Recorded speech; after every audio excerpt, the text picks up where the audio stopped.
Okay, everyone, welcome to Southern District Council meeting 23rd of November. If I could ask councillors to please stand for a karakia and councillor information.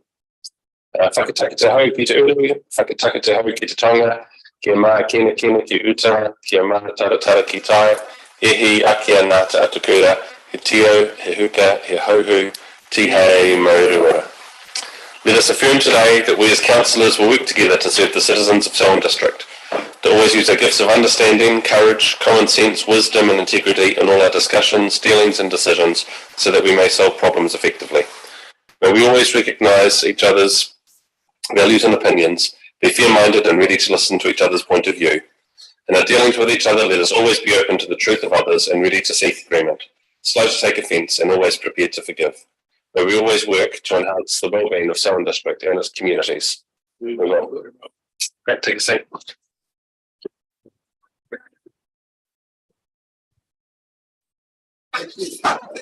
So just want to welcome Elizabeth and Lydia and Phil to the first formal meeting in this chamber. Great to have you on board as new council, and congratulations on your election result again, and looking forward to the next 3 years of working together with the whole team, and it goes for all of us here. I think the affirmation really talks through the way that we want to work together with one another, the type of environment that we have in this room where we respect one another, where we listen to each other, and we bring our own voice and the community's voice into this chamber as we try and make great decisions for Selwyn's future.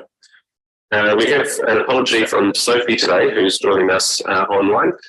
So Sophie, thanks for zooming into the meeting. Sophie doesn't count as a quorum member, but has voting rights as a part of the meeting. And yeah, Sophie, as I mentioned earlier, if you just turn your video on when you'd like to speak, that way I'll be able to see you. And we have an apology from Elizabeth for lateness for the start of the meeting. A mover and seconder for that. Shane, thank you. Malcolm, thank you. All those in favour say aye. Aye. Anyone against? Declare it carried. Shane? Just a point of clarity on voting, Sam, for Sophie. Yes. Accepted. So we have sort of advice as to who can vote and what zooming into a meeting means. It doesn't count as a quorum member, so for the council of 11, we have to have 6 of us present for a meeting of council to go ahead in the room physically, but the rest can join via Zoom and you can partake in the meeting and vote on the items that are on the agenda. There's no identification of extraordinary business. I haven't received anything new. Conflicts of interest, Deborah. I have 3. What are they? Liquor licensing. Yeah, I'll just turn your microphone on, Deborah. Liquor licensing. Tab 20 and tab 71. What items do they refer to? Just so that They refer to the variations with regards to the district plan hearings, tab 20, and tab 71 is public excluded and actually includes a mediation process. Great, thank you. Nicole? This is more a clarification. Just on the register of documents signed and sealed, so it's got Wedens Country Club Incorporated, which I'm a member, and also Waikirikiri Hockey Incorporated agreement thing as well. So which my kids are members. You have no conflict. Yeah, that's what because you don't have an interest greater than the general public. Very good. Thank you. That's good clarification. Right, there's no public forum. Item 6 is confirmation of minutes from the 2nd of November. Someone will move that they ensure an accurate record of that meeting. Olivia, thank you. And Malcolm, any discussion on those minutes? All those in favour say aye. Aye. Anyone against? Declare it carried. Item 7 is my report. There's a couple of months of things there from September through October. I'll just note that last week there were a few things that I used to do that are now no longer being done. and that I've picked up in the meetings for Zone 5 and 6, which is the South Island Councils getting together, and for rural and provincial. The new chair of Zone 5 is Dan Gordon, and I am the new chair of the provincial sector for Local Government New Zealand, and on National Council for the provincial sector as well. So that's looking after councils similar to ours when we meet together, usually as rural and provincial together. Alex Walker, the Mayor of Central Hawke's Bay, is the chair of the rural sector. So her and I will work together on the meetings that many of you have been to before in Wellington and how they are shaped up, but also thinking about what we bring to National Council and the voice that sits in there as well. So yeah, a bit of a move around. Hamish McDougall had been the previous chair, and Gary Kircher, Hamish McDougall had been on National Council, and Gary Kircher, Mayor of Waitaki, had been on the chair of the provincial sector. So yeah, I'm looking forward to that, and was pleased to be supported unanimously by the other mayors in the provincial sector as I picked that up. The other things that's fit within the report is just highlighting meetings that I've had, and I'm happy to answer any questions if you've got them on that. Nicole? No? I'll move in that you received my report, and seconder, welcome, thank you. All those in favour say aye. Aye. Against? Declare carried. Item number 8 is Chief Executive's report. Mr Mayor, thank you. Councillors, good afternoon. Largely written for information. There's a couple of key recommendations. The first one is appointment of the proposed appointment to the Mayor to the Canterbury Regional Transport Committee, which I give some background to in item number 1. And the Mayor has been our representative for the past 2 terms, and I think it's prudent that he continues, given his knowledge and of the workings of that committee. I acknowledge that Council won a National Award, Best Practice Commendation Award for Integrated Planning at the Economic Development Awards for our Selwyn Works package of programs designed to build employment, especially for younger adults. So congratulations to Denise and her staff for the work that went into that and the recognition that we have received nationally. It's a real honour. On page 16, I acknowledge the current stats figures, which show that our population has grown to 79,300. That is probably just topped over the 80,000 mark at the moment. And just to put that in perspective, when I arrived here in 2013, it was 42,000. So it's getting close to doubling in 10 years. And also biggest proportional population growth in the country over the past 12 months at 4.5%. A little acknowledgement of those who turned out to the Wee Alley Memorial Park to acknowledge the 125th anniversary of Wee Alley's birth in Springfield a couple of weeks back, and finally a minor update to our delegation report. Happy to answer any questions, Mr Mayor, but as I say, the key recommendation is recommendation B, appointment of yourself to the Canterbury Regional Transport Committee. Thanks. And that committee is set up in statute, and the last 2 terms have had the mayors sitting on it. They meet on Thursday this week, hence the need to make this appointment ahead of the rest of the councillor appointments that we've previously discussed. Welcome's moving it. Phil, second it. Yep. Great. Comments or questions? Phil? Deborah, sorry, and then Phil. Thank you. Just with regards to page 17, you have a delegation manual update. Just want to clarify where it's got electronic purchase order system position number. TBC means to be confirmed. That is correct, Councillor Mason, yes. So are we adopting something that we haven't actually given full approval to? No, what you're doing is giving approval to the position. The position is right. currently being appointed at the moment. Okay, but what in regards to the electronic purchasing order number? Because it's got to be confirmed. Does that need to be on the report to be complete? It's a system generated number that's a unique identifier of the role. So the role is the important part. Okay, that's fine. I just want clarification. Yeah. Thanks, Deborah. Phil. Just a quick one, David. You said that the population increased 79,300, almost double. Do you have any idea what the split is between rural and town? I know that I should have asked that beforehand. Yeah, good question, and stats to be provided. Yep, we can do that. We do have access to that information. Thank you. Great. It's been moved and seconded. All those in favour say aye. Anyone against? Declare carried. Next item is tab number 9, and I should have said at the start of the meeting, item number 16, the notice of motion brought to Councillor Miller. We've got Bill Bayfield from Te Mata Arawai coming in to help inform some of that discussion. That's happening at 2:30. So if we get to item 16 ahead of time, we'll just wait till 2:30, and equally if we're halfway through a discussion or something else and 2:30 rolls around, we'll just push pause on that and allow the external presenter to come and be part of that discussion. So David, adoption of the code of conduct.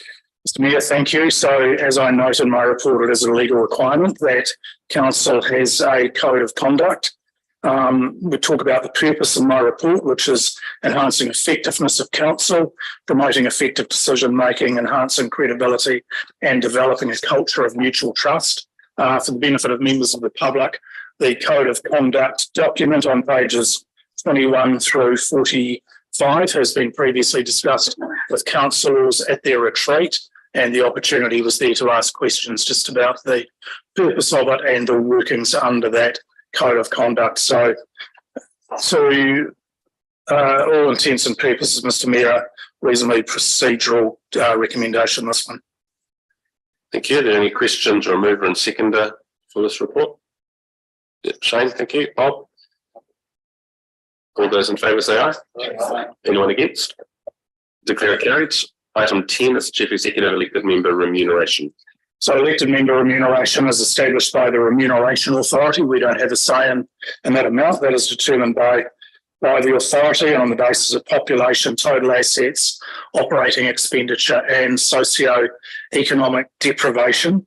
The only requirement from the Remuneration Authority is that the amount, which is 555,420, is spent in its entirety.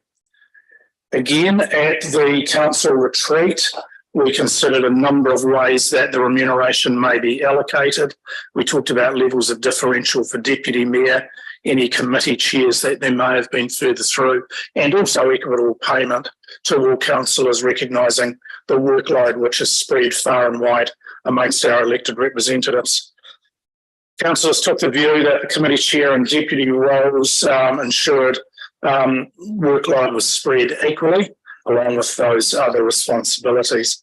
We also note that the Remuneration Authority reviews the allocation on an annual basis. So, Mr Mayor, on page 46, there are 3 recommendations. First one is simply acknowledging the sum allocated. Secondly, acknowledging that the pool of funds must be fully allocated. And thirdly, a recommendation to advise the Remuneration Authority of the annual allocation of 65,344 to the Deputy Mayor, recognising a differential of 20% to that position, as discussed with councillors previously, and an annual sum of 54,453 to all other elected members, and that will be paid upon gazetting, which is scheduled for the end of this month. Thanks, David. Welcome, moving it. Yeah. Lydia seconds. Any questions of David on that report? All those in favour say aye. Aye. Anyone against? Declare it carried.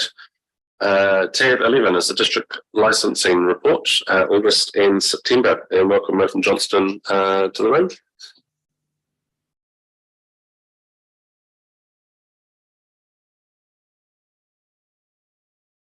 This is on page 48 of today's agenda. What's yours?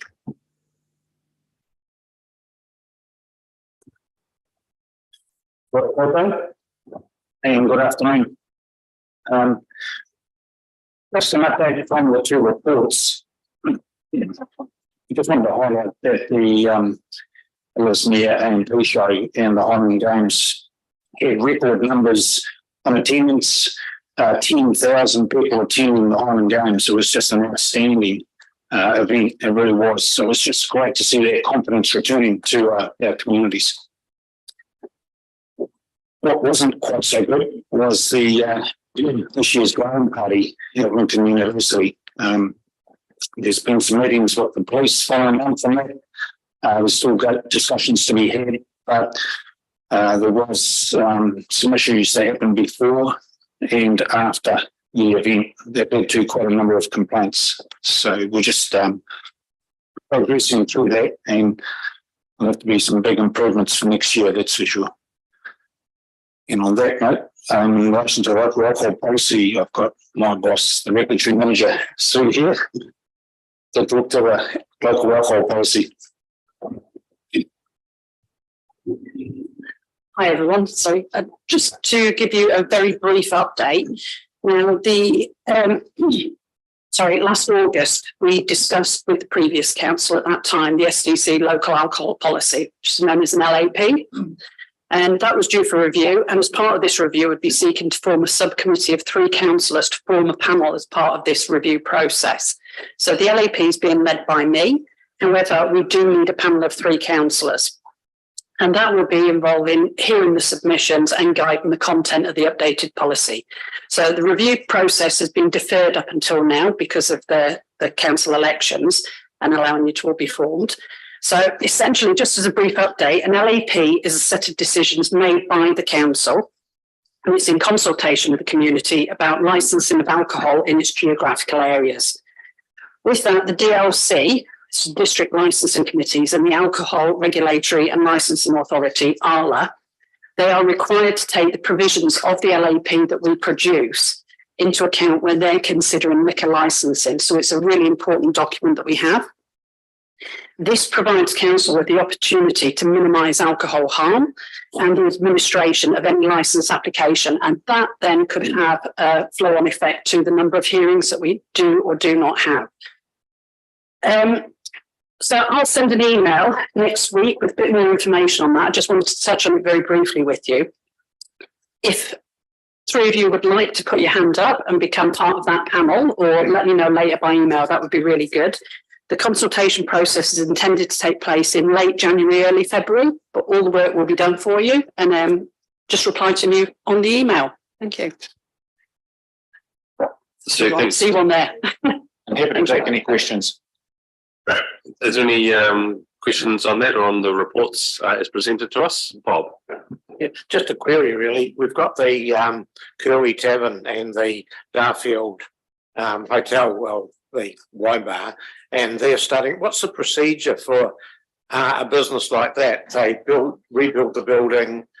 Do they then, once they get a consent, does it has to be inspected by health or whatever, and then they start with a license for a new licensee? Or I'll let Malcolm answer that. Yes, there'll be a new licensee. Once they've got their code of compliance, then we can issue the licence, and it's all go. And yes, we did receive last week Curly Tavern on application for a licence there. So that's great news. So, yeah, just about the LAP. Yeah. Obviously, really interested in that LAP, how it's discovered, having seen it working in Christchurch so well, how it grew. Obviously, it's a unique opportunity we've got in Ralston at the moment as we're growing a little town centre at the same time. Showing me what your thoughts are on how the LAP might be able to shape our alcohol zone, the community impact of the alcohol, things like the alcohol corridors and things, to avoid the situations that we've had in our nearby communities. Yeah, we think the process is absolutely critical, and that's that consultative process that we go through and consult with the public and our key stakeholders and actually come out with a really good plan. And there's a big responsibility on you, the councillors, because it's going to be your plan, your policy. So there's a lot riding on it, but I think you're absolutely dead right. That's what we have to turn our mind to, about how we can future-proof, because we've got this policy, once it comes into effect, we've got it for 6 years.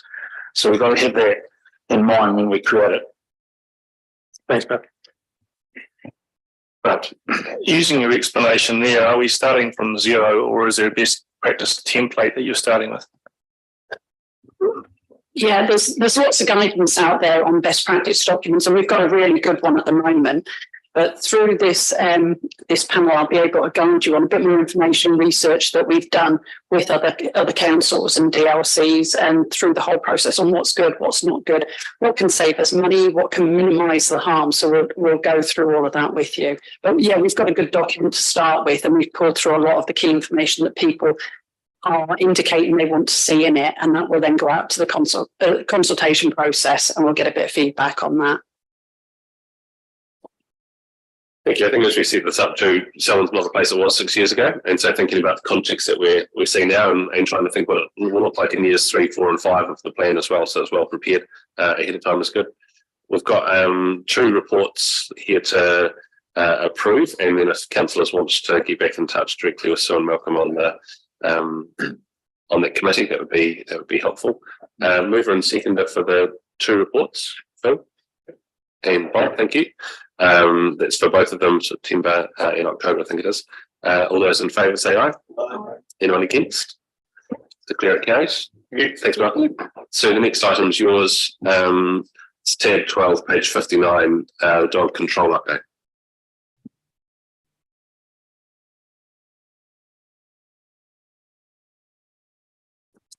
I'll introduce you to Steve Clark, our team leader animal control, and he can talk a little bit about the section 10A, I believe it is, annual submission that we have to do on animals. I'll get Steve to have a brief update on that.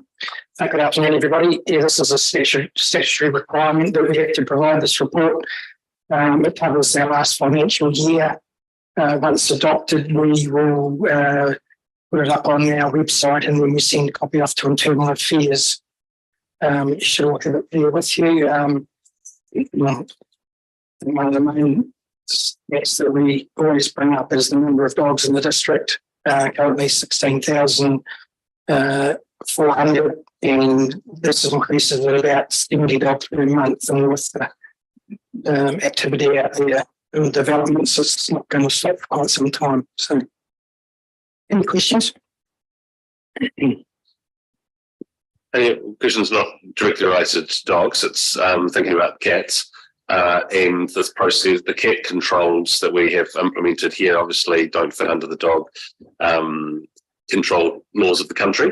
But is there a similar type of process or measuring? What happens internally around cats compared to where we've come from to what's done differently today? Right, there's no legal requirement to produce something like this on cats. At the moment, we've got the Keeping of Animals bylaw, which we introduced cats within. And I think off the top of my head, we've probably only had about 2 call-ins and service requests about cats that have amounted to nothing. So very little interest in that at the moment, but it'd be interesting to see how that progresses. Cool, that's good. And great to see the number of dogs that get returned to their owners as we impound them, actually being able to find homes or rehoming them where we can. Yeah, it's really good outcome. So thank you for the work to do that. Yeah. Nicole. And that's following on from Sam's comment about rehoming the dogs. The question I had was, I mean, you've obviously got 3 that have been destroyed, and was that because they couldn't be rehomed, or what was the situation that we have that dogs would get destroyed? Yeah, we're pretty proud of our policy really to have no kill, but just with increasing numbers, it's can be difficult to find owners for the dogs or rehome owners. Generally, if they're not suitable by breed, we won't rehome them, or if they're aggressive in any way. We have a wonderful relationship with Dog Watch, and they'll come out and assess the dogs with another dog as well to see whether they're rehomable. They've got a little bit tougher in their approach as well. So I think it's just the way of the future. And one of my staff, Lorinda, she's excellent with the behaviour of the dogs as well. So any dog that's not suitable for rehoming, we won't take the risk on it. Thank you. Not a question, a compliment. The feedback from the community that I have is very positive on the role that you take, Steve, and particularly the free microchipping, which really encourages people to bring their dogs and get them registered. I guess when you talked about 16,000 versus the amount that get impounded or lost, it's a very small percentage, which is really, really, really good. And I sort of think that really what I hope is that we can keep the dog registration levels, the dollar value at the same level because the volume's going up to fit our budget. Because one of the challenges is it gets to a certain price point and people stop registering it because it's just too dear. So I think we need to be aware of that all the time as well. Thank you. Yeah, thanks for the comments, Grant. Elizabeth. Hi, I just wanted to confirm, I was just reading through the graphs yesterday, what the cost was if a dog's impounded for a person to be able to take the dog out. First impoundment is $70. We hold that for 48 hours. Mhm. And then it goes up $30 a day. The second time, though, if they've been impounded for the second time, it's I think it's 92 or something like that. And the third time it goes up, it goes up to 140, but we do our best to try and educate these dog owners to make sure there's no repeat business. Right. Is there some discretion as to whether a person receives a fine? In the past, I had a fox terrier and we tried everything under the sun to keep it in. And the dog was literally impossible and was escaping every week. So just wondering, if the owners are really making an effort and it's the dog, is there some discretion as whether they get charged? Infringement is just a tool we use. It's the last tool that we'll use. We, as I say, try to educate. We help the owners as much as we can. We prefer not to infringe people. Okay. Shane. Tēnā rā tātou. Thank you very much for your kōrero today. Just on the back of what Grant's saying there, seems to be a high level of failure to register dogs in the infringement list. 1,050 times $300 is $315,000 worth of infringements there. So I guess perhaps relating to the cost, but what are some of the major contributors to infringements of failure to register your dog? And what about working dogs and that sort of thing? How far does a fence go? Well, every dog has to be registered. The only dogs that don't have to be registered are companion dogs. The number of, as I said, the infringement is just the tool we use, even though the fines say there's 1,050, only 39 of those have gone to court. So when people get the infringement, they'll pretty quickly get on the phone to see what they can do to sort the problem, and we're more than happy to remove the infringement. At the end of the day, we just want compliance. Thank you. Just quickly, you said there's 88 dogs classified as menace and 14 as dangerous. As Rolleston's growing in size, has that increased, or what's that number looking like? Yes, well, what happens, it's not only the dogs that we've classified as dogs that come into the district as well. So thankfully, it's not too many. It just looks like quite a lot, but once again, we just try to keep a bit of a handle on that as well. Is it an increase on previous years? Do you know? I don't think so. That's right. Yeah, thank you. It's just consistent, really. Lydia. Thanks for all the work you guys do. It's pretty awesome. And even if your dog isn't impounded, you do a really good job of actually getting it sorted before they're in that much trouble. I know a particular problem out Starfield Way is people not collecting their dog feces. How can we enforce that a bit more? Because there's nothing worse than scraping it off your kids' shoes. It's probably a number one problem because we sort of have a no tolerance policy to that one. We have additional infringement. The trouble is catching the perpetrator. What we will do if there's areas which we know are problems, we will increase patrols.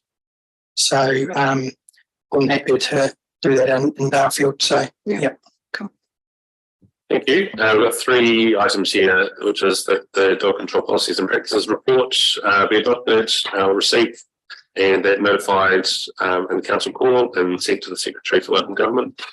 Moved by Nicole, seconded by Lydia. All those in favour say aye. Aye. Anyone against? Declare it carried. Thanks, Sue. Thanks, Steve. Item 13 is biodiversity update. Andy and Denise are here. Tab 13, councillors, page 65 of today's agenda.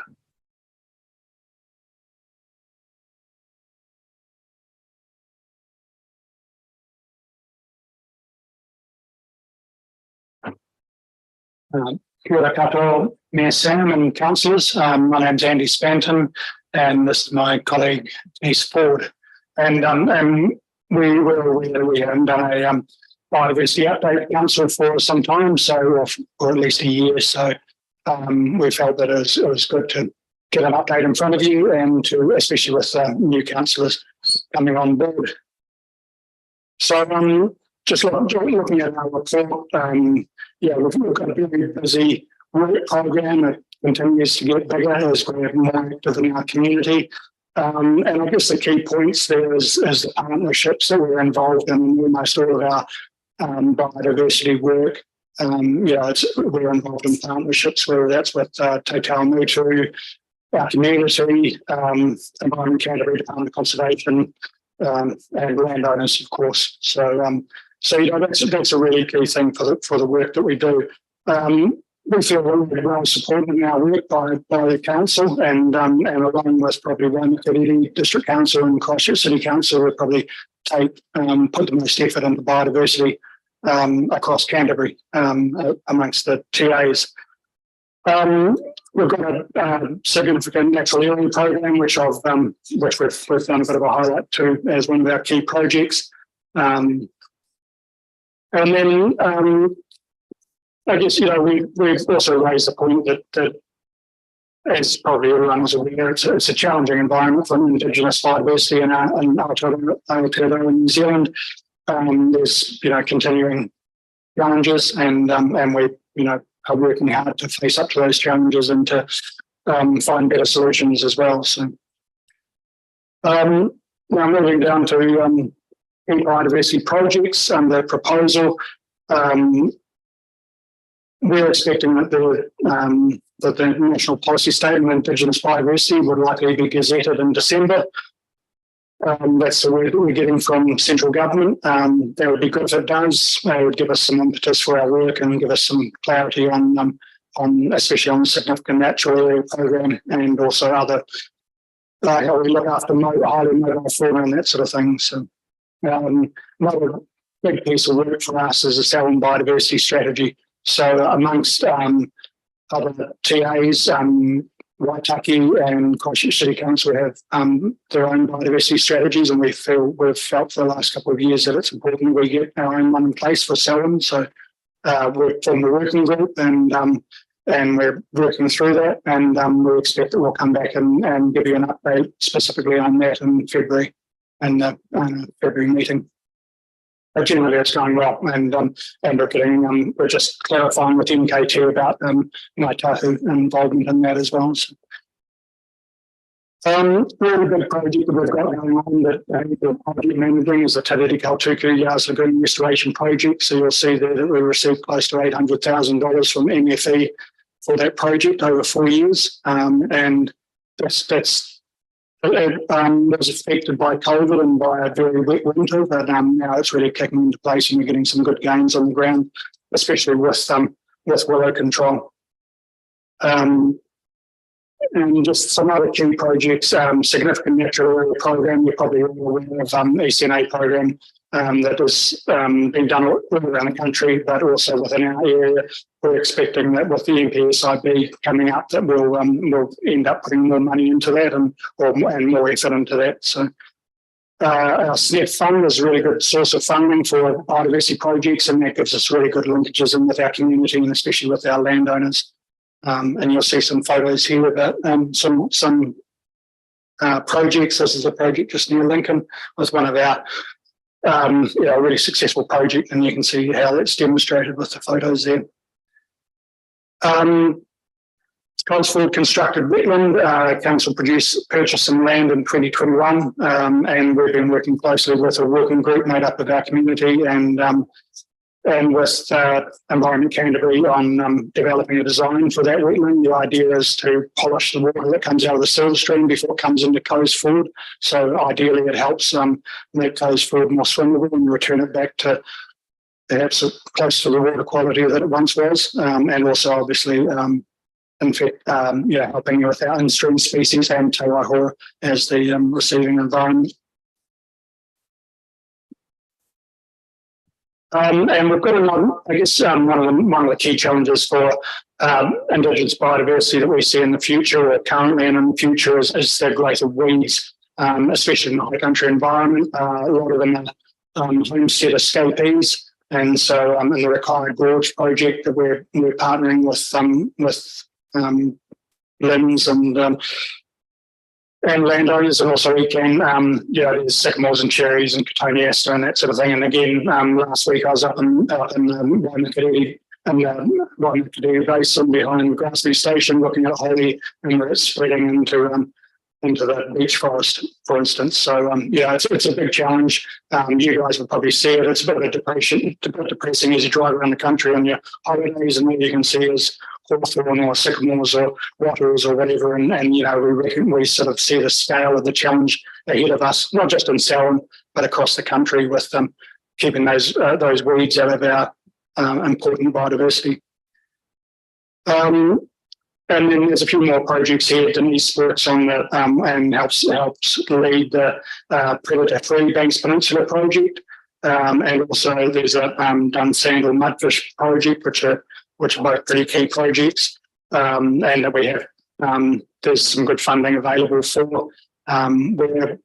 We represent a number of community groups, including the Coleridge Habitat Trust that Bob Mitford chairs. And we find that through working on those groups, we get really good access into with our community and into our community on different projects. So, and more recently, in August, we started a TA biodiversity staff working group. So that was something that we picked off. We felt like there's some other staff working in the different district councils that are working individually on biodiversity, and we felt like there's good reasons for us to come together and look to support each other and share our information, and maybe look at less duplication and how we can be more efficient with our resources as well. And we're also in discussions with Councillor Lemon at the time on that, with him being the biodiversity champion. So anyway, I think that pretty much covers it. You can see we've got a bunch of other smaller projects as well at the bottom of the report that we're involved in as well. So yeah. Thank you for that. There's obviously a heap of work going on right across the district. And so thank you for what you do to partner with others that actually brings money into the district to see stuff happen as well, and builds on the volunteerism that I know a lot of community groups want to see improvements. Questions around some of the high country stuff. You mentioned weed control. Like Broome is out of control through Porters, the Waimakere Basin at the top end. But how much of that is up to us, and how much is that ECAN? And where does it cross over between landowner responsibility, the road maintenance workers spreading gravel on roads out of riverbeds where Broome is present, and the spread of that through our high country? Almost how much time have you got, Sam? Well, that's definitely something we can improve on with and be more careful about when there's gravel spread. That's for sure, because for instance, there's a gravel pit near Grasmere Station that does have Broome around it, and there's very likely it's spread from there. Looking at Porters Pass, when I came down Porters Pass, I was taking photos of the Broome there and amongst the Dracophyllum and amongst the natives, and that is a concern there.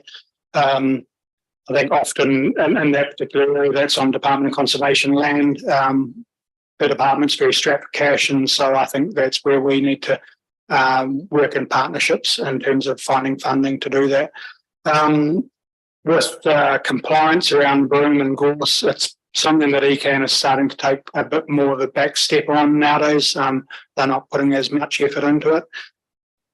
From a biodiversity perspective, I think it's potentially long-term, it's probably less of a risk because of its low stature, but perhaps less of a risk than sycamore or holly or hawthorn that's either wind spread or bird spread. So those weeds can move very quickly, whereas gorse and Broome, unless it's transported by animals, which sometimes it is, or trucks or vehicles, otherwise it just spreads generally quite slowly. So, but I agree that when it's in bright yellow in the Porters Pass at the moment, that's a concern. Lydia. Thank you for answering my questions yesterday and for providing me with the locations you've already identified around significant natural areas. I just wanted to highlight the sensitivity on the subject, especially for some of my landowners in the Melbourne ward, and just taking into consideration of how it's been publicised. So is it possible to take it into an educational process to inform owners and supply them with information about support funding and potential rate rebates that we could do and what funding is available for them, rather than issuing a notice to them and having an interesting time? Thanks, Lydia. Yeah, absolutely. Very much, what part of what we do is education and informing. That is something we can work with our comms team on, is producing some information on that. And I think when and if the NPSIB is ratified, then that will also be a good starting point to work from.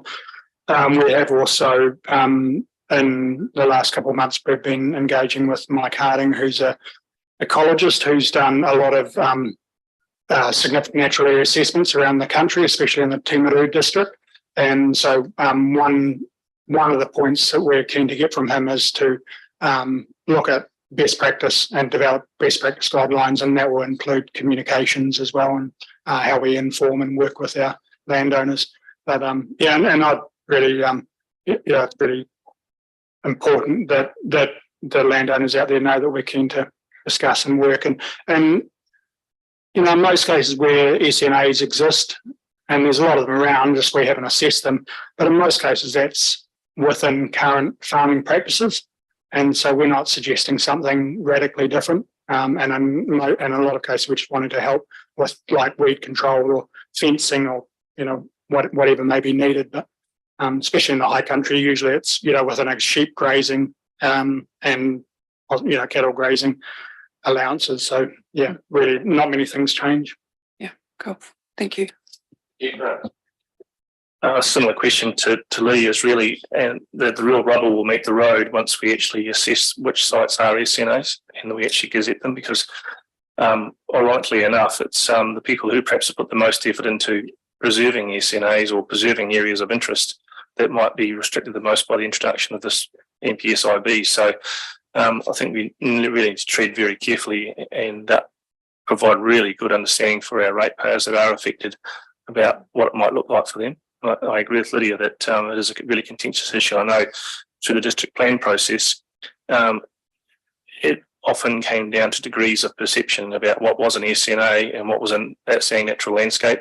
And I still feel a bit disappointed, I suppose, that some of the things that were classified as ONLs were clearly just basic rural landscapes and had no higher quality of landscapeability than anywhere else in New Zealand. So I think there's a lot of distrust from community members, or particularly the rural sector, out of the ONL process. And I think you've got some work to do to rebuild that trust. Thanks, Grant. Thanks, Andy and Denise, for the report, and thanks for asking my questions on Monday. And just really an update of thank you for actually talking to the concerned citizens who actually live, or ratepayers who actually live around the Coesford wetlands, and actually taking on board their concerns. And more of a statement, but I guess we don't always get it right all the time. So it's important that we actually learn from the lessons and not repeat them or make them again. But yeah, my question is, with regards to your projects though, how much interface or responsibility should actually be passed to Environment Canterbury? The reason why I'm asking that is because Environment Canterbury all collect rates from us on a regional basis. This is their responsibility under the governance issue. And I just feel a little bit concerned that we may be taking a lead role because it is our district and we want to see the best for our district along with our ratepayers. But I just want to make sure that Environment Canterbury councillors and their staff understand that double dipping is not acceptable to ratepayers. So I just want to try and understand how much work we are taking on that would be the responsibility of Environment Canterbury. Yeah, thanks, Deborah.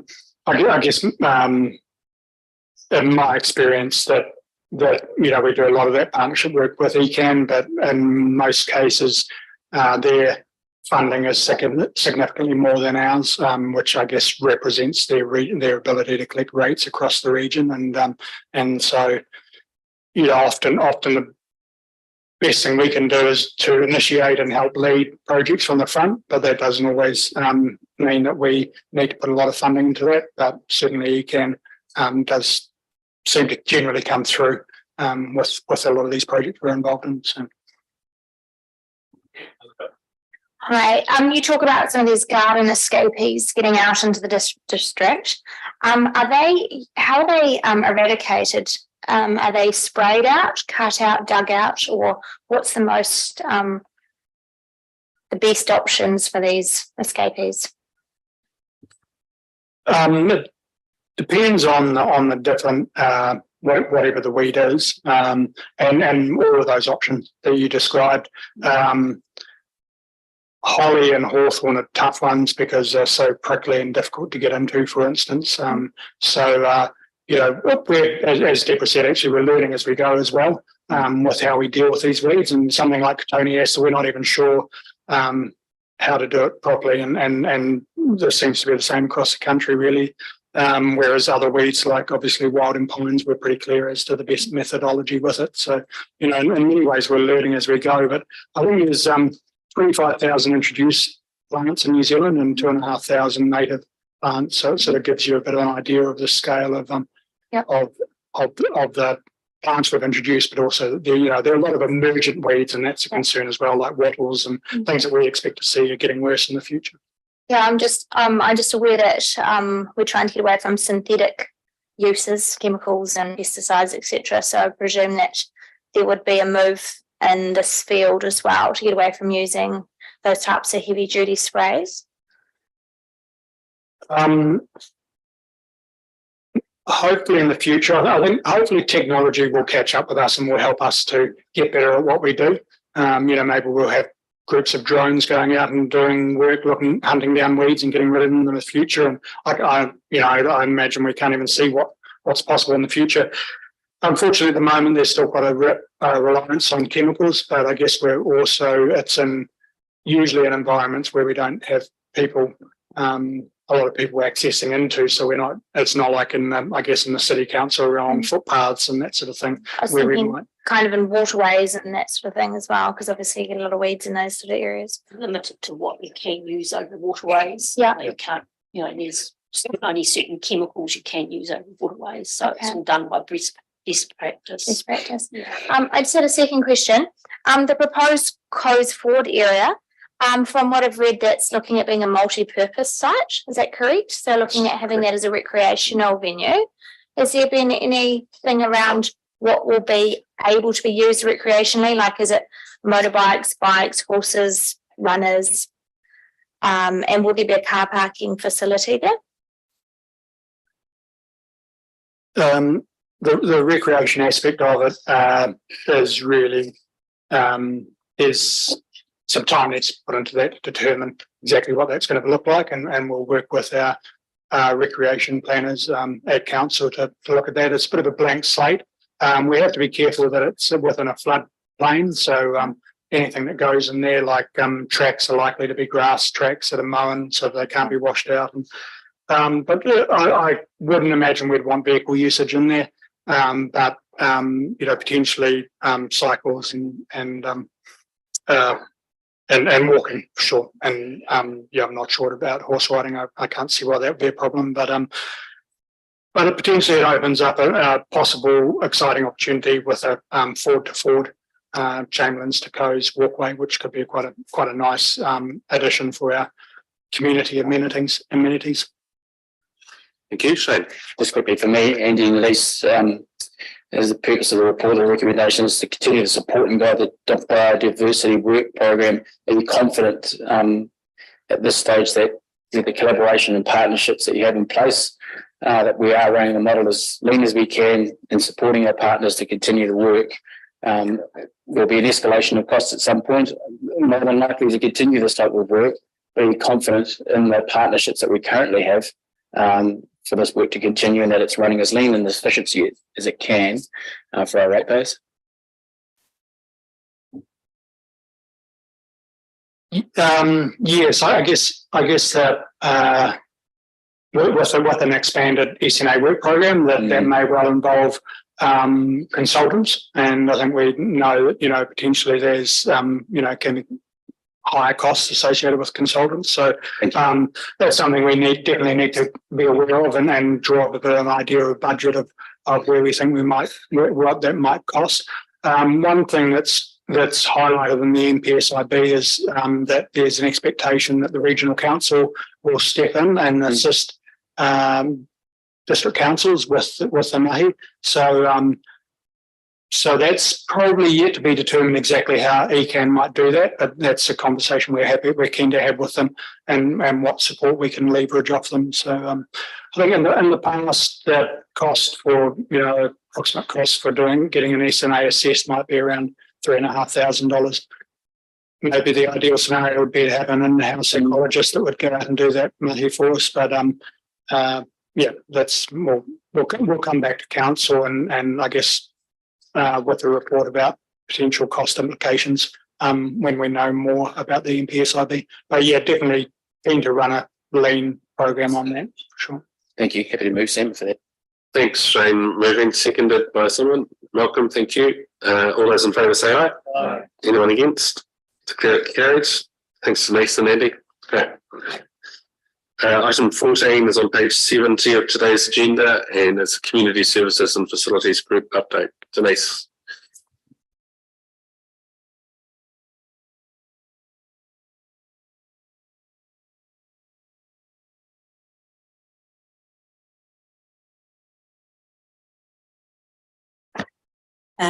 Kia ora koutou katoa.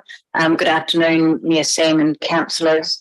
The report in front of you over the previous term of council has been presented to council on a two-monthly basis. This particular one is 3 monthly because of the elections and the associated discharge of council and council committees. The intent with this report is to provide you with regular updates on progress against key performance indicators, but also to give you a bit of a breakdown in terms of the KPIs in terms of what, where, and when, but also some trends analysis and some examples of the collaborations that we are involved with.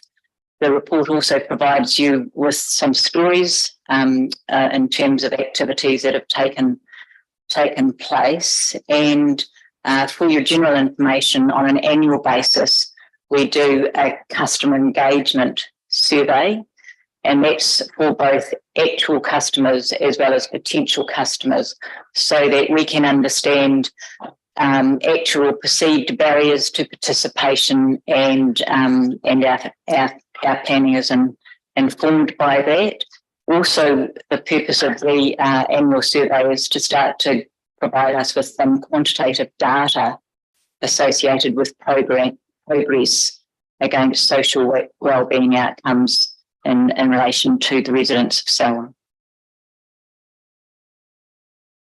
Thanks, Denise. Great report and good to see our facilities getting well used, and also cool that Jenny was able to help our Pacific neighbours with the trip and obviously bring back some of the things that she learned from that as well. Are there questions or comments that councillors have for Denise? Nicole. Only comment I would make is the great work they're doing. There's an amazing number of programs that we've had running, and the amount of attendance. It's great, absolutely great to see, and utilising our facilities as well and getting people out. And that's a big thing to to help with people's well-being. So good on you guys. Thanks. I sort of echo this about the national awards. I mean, that's brilliant. What a great way to start any report. I saw something on there that I was meant to ask about before the meeting. I didn't, so now I'm going to put you on the spot. Sorry for this. On one of your documents on page 72 of the my page, I'm not sure it's about the third page in the report. It talks about item 4, the active Selwyn programs, and just sort of you see the table there. There's a table there on says the programs, the fitness programs between July, August, and September look like they had dropped down from 1,600 to 942. I thought I was quite surprised that with everything else going up that one had gone down. I'm sure there's a reason for it. Most ones have nothing else. And I have to follow that up, but I think it would be because of the partial closure that took place while we were doing that, some of those adjustments associated with the Selwyn Aquatic Centre. So some of the fitness programs were able to be delivered that we would normally be delivering. That would make sense. Thank you. Chairman, yes, and just thank you very much in the same vein as everybody else here. Well done on the awards. You continue to support our communities, especially in Leeston. The RC have supported a request from Leeston as well, and Darfield has supplied books. A special thank you to Kane and Sarah and the Leeston Library. They do a great job of looking after our young people in there, and story time's always a bit of a hit for myself as well. They do a great job reading it. I just wanted to pass on my thank you on that. Also the two-level lessons as well, and weaving that multicultural society that we have living here and supporting everyone to be a multicultural society. Thank you very much for that. Further on in the report around the community facilities, Appendix 1 there, there's a lot happening in there. What would be your sort of assessment and operational efficiency moving into the future? For some of the smaller ones, I guess there'll have to be an efficiency, and let's run over a lot of these facilities at some point to figure out what is in the best interest, I guess, for the community and council. Just looking for a bit of perhaps summary on your thoughts, or maybe at a later date. Are you wanting me to comment around whether or not what we're doing as operationally efficient? Is that what? Yes, to some extent. Over the past 3 months, operationally, expenditure or revenue in has been somewhat less than half. There was a responsibility by council, I know, provided facilities, but at some point we'll have to look at them to see which ones actually are sustainable. That's my question. How many of these facilities will continue to be sustainable?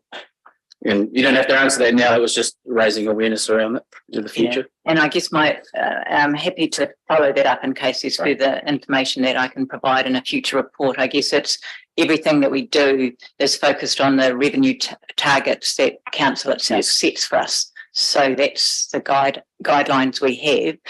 I think the challenge, there has been a level of challenge associated with the operational management of some of the community centres and halls that have not traditionally been operationally managed by council. And so part of the reporting is that to give some increased visibility so that if we aren't able to immediately achieve those targets, you're seeing progress towards that because we've come from a long way back in some situations. Thank you. Hi, I just wanted to know, the community service card users in Selwyn, are they able to access any of our services such as swimming pools at a discounted family rate? Is there anything that applies to people who are in a hardship position? I'd have to look into that. I'm not sure what the entitlements associated with the community services card are, but I can certainly do that. Reflecting back on your earlier comments about revenue targets, I suppose some of the feedback, and maybe just the current inflationary environment, but the feedback I'm getting is that increasingly our customers, being our ratepayers, are finding the cost of hiring our facilities is starting to make them look elsewhere. And it seems sort of counterproductive that we build these beautiful facilities and all of a sudden our community members are trying to find other places to go because they perceive our facilities too dear. So while I'm a fan of, trying to pay our way, I think somewhere along the way it's got to be a meeting of minds as to what is affordable for our communities. I suppose that particularly as we transition from that volunteer structure to fully professionally run, the increased burden of cost trying to be recouped is not sustainable. So I suppose it comes in the work program somewhere. I suppose it's about that fees and charges model again, I guess. But at the end of the day, the money has to come from somewhere. It's not coming from fees and charges, it's coming from someone's rates. Yeah, I guess there are moments in time over the course of a year where we do engage directly in terms of reporting back around that to council. So there is a time later in the financial year prior to the new one where we present to you what it is that we propose to charge, and have also introduced a range of discounts as well. And that's annually reviewed.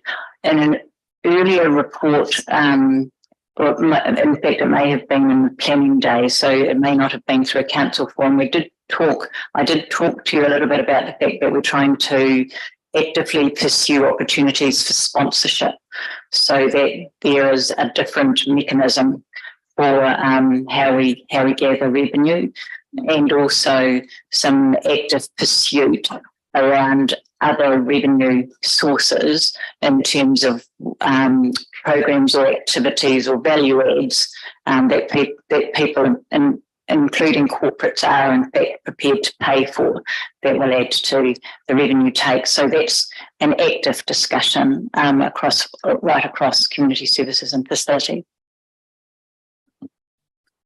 Thanks, Denise. Sophie. Kia ora. So I don't actually have a question for Denise other than thank you. Keep up the fantastic work. Your team does a great job of doing a lot with not a great deal. But quick answer to Elizabeth's question, yes, there are discounts for community service card holders at the Aquatic Centre and the Sports Centre. Cool. Thanks, Sophie, for that. We're going to move on second for Denise's report. Phil, thank you. Bob, Ta.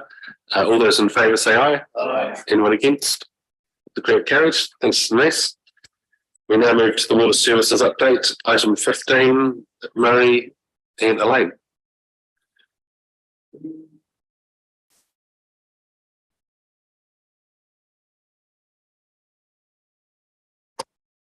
Murray, as you present your report at 2:30, we've got, we're going to move to the next item, which is the notice of motion around chlorination. So things that are in your report about that, if you want to wait till that is discussed, or if you just know that that's coming up as the next item.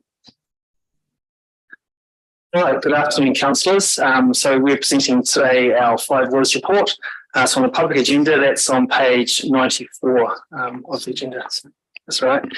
We've got 2 recommendations in the report. One is to receive the report, and one relates to having a water race remain open.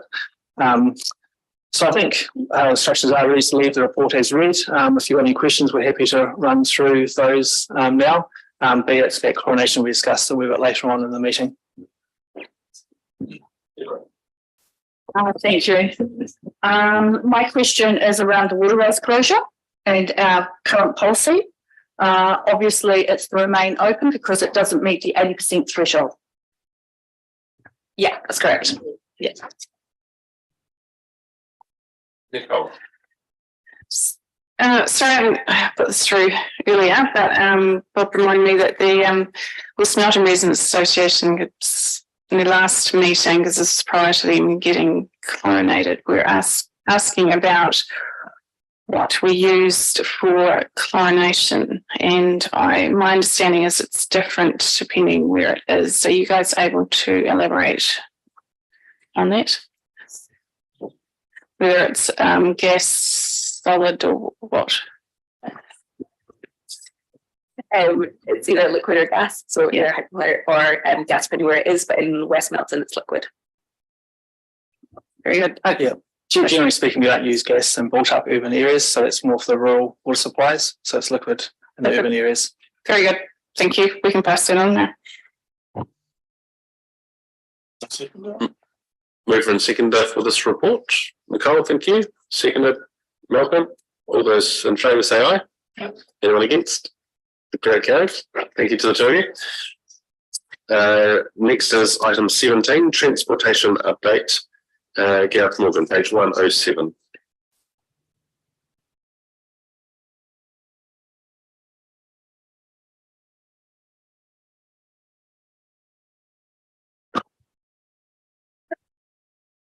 Good afternoon, councillors. Start off firstly, obviously Graham's away on leave for a period of time, so I stepped in with the transportation one again this month. It's largely an informational update report, so I'll take it as read. Just three sort of key points through the report this month. You'll see some changes from the last report. We've tried to tabulate and summarise some of the information to give you some more direct information on how some of the key projects are progressing.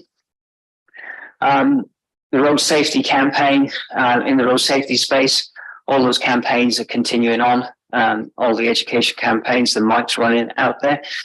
It was also pleasing to see something that was particularly close to me as an individual, that the iBike schools skills is being rolled out around the district, and I saw some pictures across social media yesterday about children being taught how to ride bikes properly and how to wear the equipment properly. So that's a great program. And as far as corridor management, temporary traffic management goes around the district, that's largely business as usual and still quite busy. So happy to take questions now. Also happy to receive questions back through to us at any time on anything in the report. Thanks, Gareth, for that. One of the big pieces of maintenance work that's gone on Telegraph Road, the first time round, seal didn't hold particularly well, and just with the number of tankers and things that are on that road, obviously new equipment was brought in.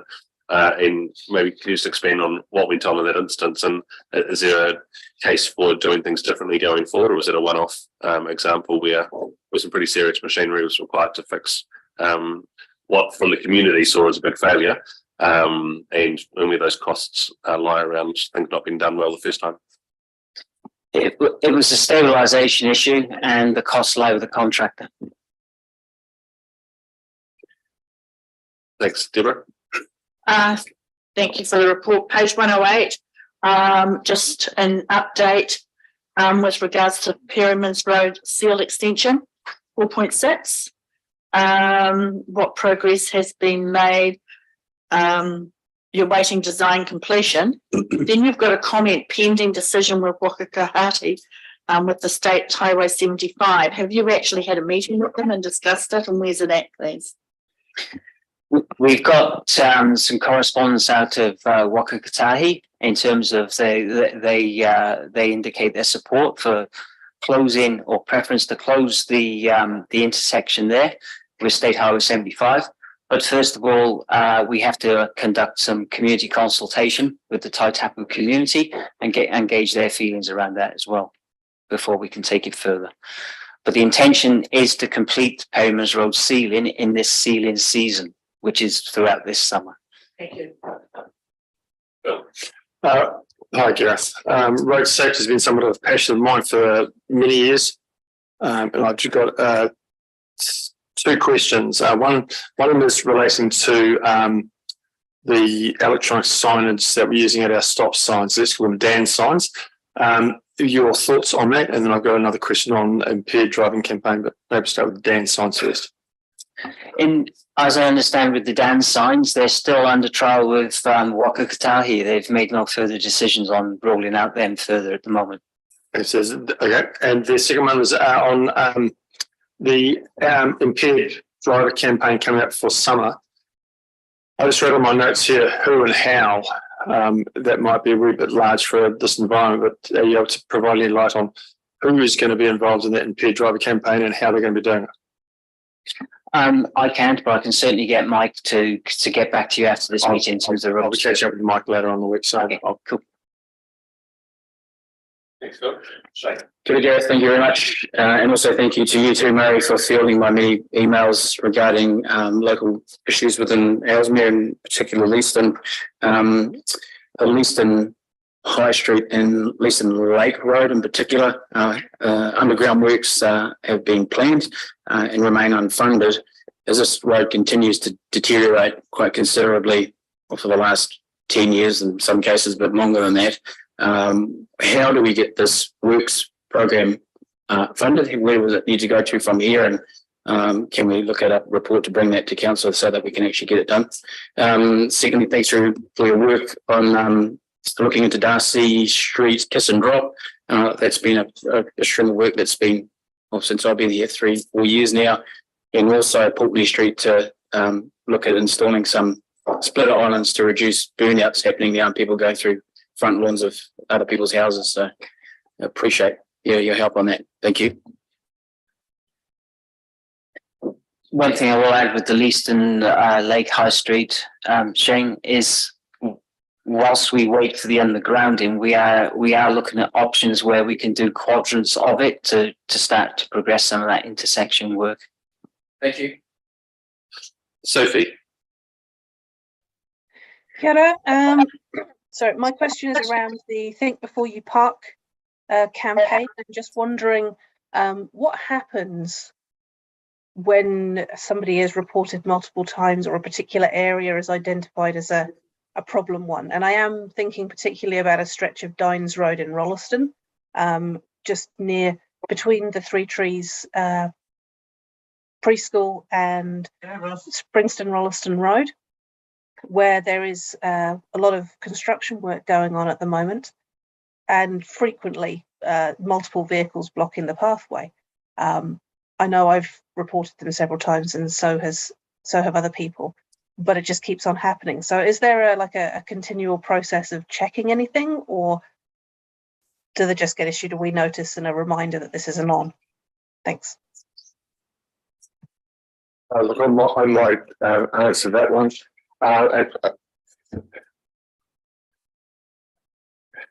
Disobedience with parking bylaws has been handled through compliance officers, but if it's a construction site related to development, we have two ways of looking at it. One through our development engineers and the other one through our corridor managers. So we'll take that on board and have a look at that. But it's actually the amount of road closures, amount of work effectively going on around Rolleston is almost unbelievable and almost on top of one another all the time. So it is a challenge for us. Thanks, Sophie. Bob. Yeah, just on the Whitecliffs walkway, there's a section of walkway at Breakneck Corner which was done by the community. Now we're in a situation where there was a bridge built and such like, and the original deal was that the landowner was actually going to get in touch with the council and give this piece of land to the council. I just wondered where we are with that, because it seems to be pretty confused in the community. Yeah, something which is a lot of discussion and debate on right now, Councillor. The bridge is on private land. The bridge is a private asset. Our advice to council right now is we would not be looking to take that bridge on. It is questionable. My understanding is that the piece of the walkway which goes across private land is council will be negotiating with the landowners to have an easement across that land, not necessarily to purchase that land. But that's something obviously that still needs to be worked through, and I see Rob's ears picked up over there as well. Yeah, so is the bridge a problem at the moment? I mean, it's there. It was supposed to be engineered. Has there been any records of engineering that the council's got for it? None whatsoever. Okay. Yeah. Well, All right, two topics. The first is I've just downloaded SnapSenSolve app the other day and I used it for the first time on a big pothole. Obviously, we had a long weekend. Wanting to know how long does it take for a pothole to be rectified using that app on average? Should be about, I think the maximum response time in the contract is around about 5 days, but they should triage it straight away. Okay. The other thing I wanted to discuss is I've had a number of people talk to me about Saturday morning sports with their children. So our sporting venues in our fields are in quite built up areas, which is great for the families that can walk to the venue from the homes, but a lot of rural families bring their kids in for the sports, and they're finding that the car parking, there's not enough car parking for all the people that need to drive in. And so there's been some families that have been getting ticketed who've had to take random places to park just to get their kids safely to sports games. Is there something that we can do as a council to look into that? Because it just seemed a little bit of an unfair situation at this point. I guess my response, I mean, it's not a transportation. It's I would suggest that the car parking is a venue matter, and you should always park your vehicle in a legal situation. Can I add to that, Gareth? It's an ongoing issue. There's always a peak demand at certain times of the week. We cannot sufficiently build car parks to handle that absolute peak. And people have to be a bit more inventive or have to walk a bit further to these ports. And it's been an issue ongoing. I recall from Lincoln Netball 10 years ago to Foster Park, and we've provided significant car park at Foster Park and a number of other initiatives. But you'll never have enough parks for someone to be able to park right outside every moment of the week. And I think there's still some car parks and additional car parks to come around Foster Park and the sports centre. Yeah. Thank you. Lydia. I'd like to acknowledge the niggling topic that transport and roading is in our communities.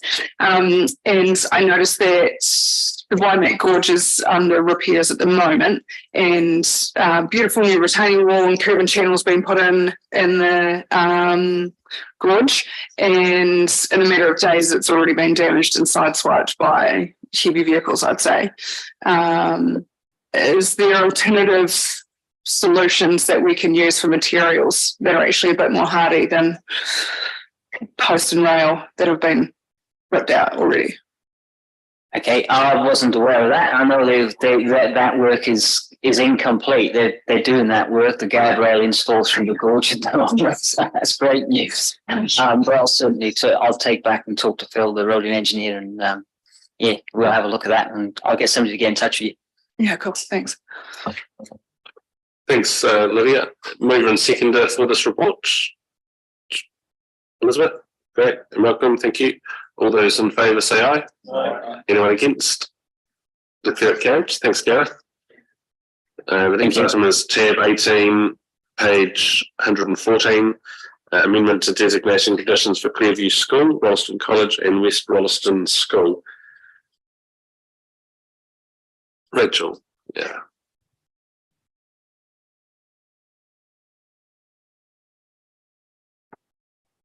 Good afternoon, councillors. This first report is for minor amendments to the designation conditions for Clearview School, Rolleston College and West Rolleston School, so that the designation conditions match the provisions of the amended RMA. Any questions? With Malcolm, seconded. Phil, thank you. All those in favour say, you got a question, Grant? Planning again, not my forte, but I'll attempt to step into a breach. Should there be other schools in other MDR areas, RS areas, like Field and Lincoln, should they be included in this, or is this just the first tranche of what's coming through?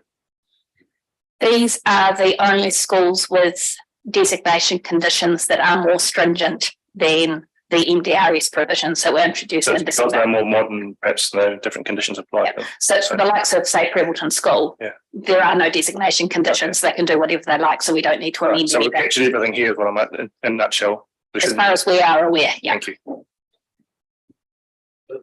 Has there been any dialogue with parents to gauge their viewpoints on these changes? There's no scope for that. The Act says what the Act says, and this is just changing the conditions so that haven't got one set of conditions over here and a higher priority set of conditions over here that are different. Okay. How does it make it safer for families with little children dropping their kids off at school? That's outside our scope. We have no option. That's why it's in a minor amendment, not something that we can go and talk to our community about. Anything further? All those in favour say aye. Anyone against? Declare it carried. Tab 19 is similar. Amendment to destination conditions for Lemonwood Grove and Acklands Park primary schools. With Malcolm, seconded Shane.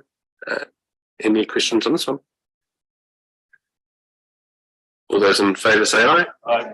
Anyone against? Declare it carried. The next one is tab 20. Proposed district plan and variation to the proposed district plan and variations to relevant plan changes A, B, C, D, and E in the report.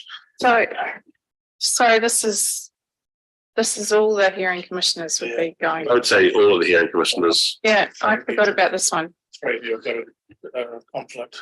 Deborah and Malcolm and Nicole are stepping away from the table. You can stay in the room. So, yeah. Rob, floor's yours. Good afternoon, all. So this report is largely procedural of nature, seeks to clean up a few aspects of the proposed district plan and variation processes. Just provide a real quick update on those two processes. So the proposed district plan is finishing up all of the topic chapter-based hearings this week, and we're moving into the rezone request hearings January, February next year, finishing in April.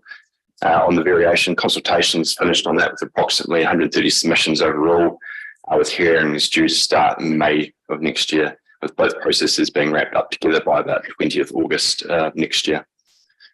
On this report, so the recommendations seek that preference is given to elected members over previously elected members for use in the proposed district plan hearings. That's just to clarify a previous council decision to ensure that elected members are used over previously given their mandate.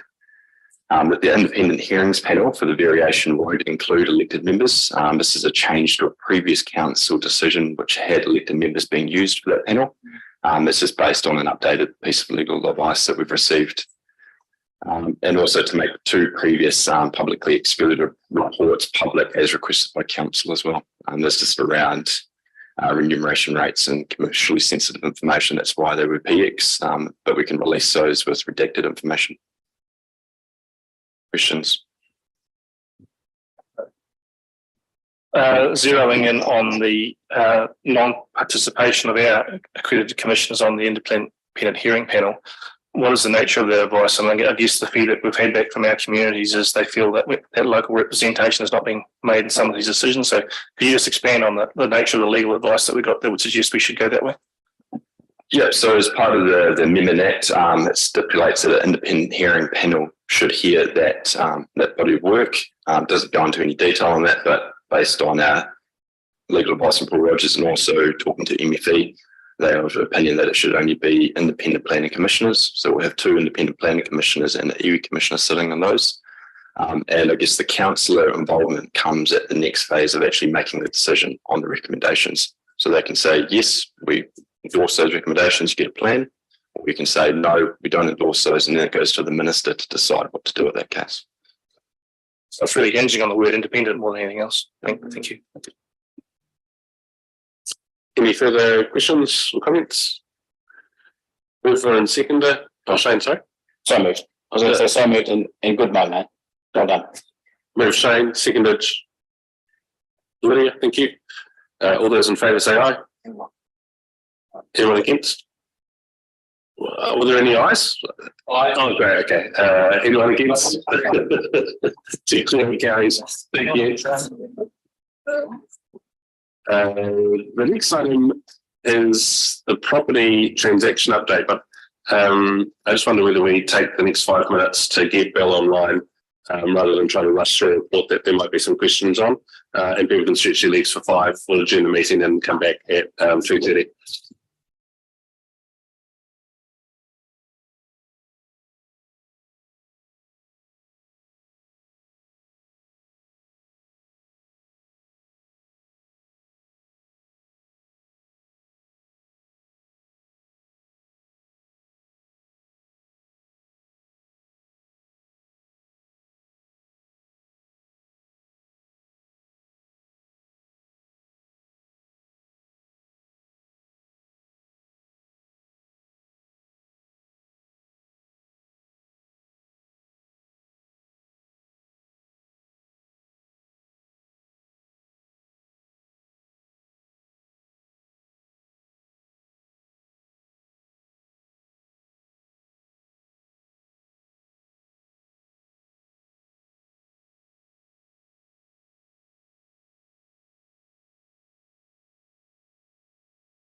You can take your seats and we'll restart the meeting.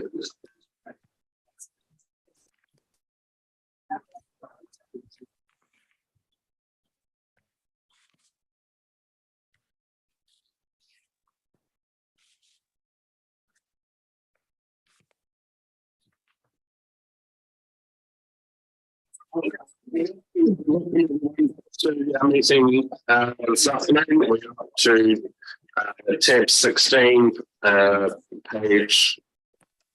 It's another summation on page. Can't see it. 106. 106. Thank you.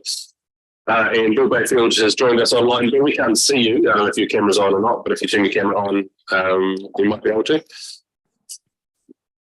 Can you hear me? We can hear you. Yeah. Can you see us? Yes. Great. Okay. Welcome along to our council meeting. Thanks for taking the time to Zoom in, and we ask Bill to be present because this conversation is obviously pretty focused on Te Mata Arawai and advice received by ourselves and neighbouring councils. So Grant, thanks for sending this in and raising the matter with us. I'll hand the floor to you and as a mover of the motion. Thanks, Sam, and welcome, Bill, to our meeting. I think it's important for the sake of our new councillors to perhaps look backwards before we start moving forwards about the effect or the implementation of chlorination in Selwyn. Selwyn has historically had a number of suppliers which have been unreliable and have focused on water quality issues. The Selwyn District Council undertook a comprehensive review of its water supplies and created a risk matrix in consultation with Becca.